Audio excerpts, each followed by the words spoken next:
Kritik partnered with Openstax to deliver a workshop focusing on peer learning, peer assessment in writing intensive courses. We were joined by two special guests, two professors, Professor Julie Chamberlain and Professor Kelly Morse, to share their experiences, their insights, implementing peer learning in their own courses. It was a super engaging dialogue, and here are just some of the highlights.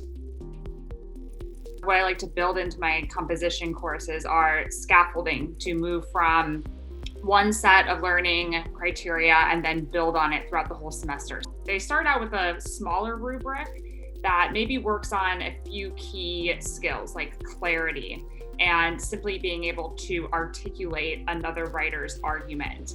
And once they have a chance to assess those skills kind of in isolation, then we move on to adding maybe another couple of skills.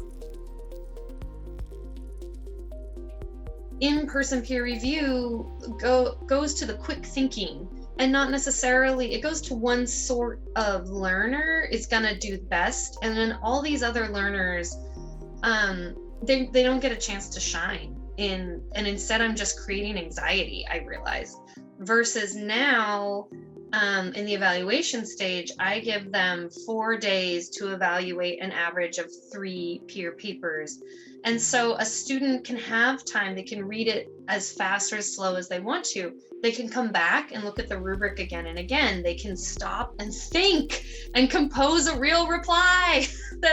And thinking about the way in which I've trained them of how we do critique of what's working, what's not working yet, and some possibilities. And I think that's partially why they give better drafts and they give better peer review.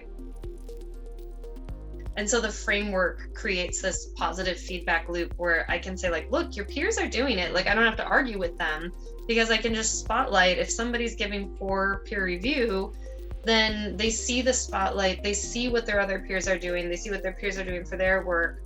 And I receive way less complaints now, actually. Like, in many ways, I've been taken out of the conversation of all of this because they're doing all the work themselves, which is great for me. It makes them think about this question of, when I'm writing for an instructor, do I have to then try and discern the instructor's viewpoints and write for them, or divine what the instructor likes in writing and then write that way? And like, well, you're not writing for me, you're writing for your peers.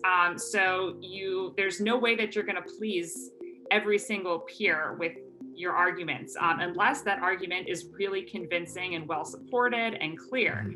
And so it takes away this notion that their audience is me as the instructor and they're writing for me.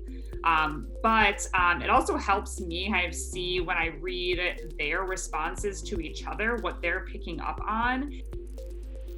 At ODU, we have a lot of active military students. And I've had students say, oh, I'm starting to implement this way of doing critique with my platoon, like people I have to manage. Or other students, they'll say like, oh, they after a while, they realize they can bring it into the professional sphere, because it actually is a skill of how to make someone feel like this is what you're doing well, this is what's not working yet, and then, okay, how can we get this together to work?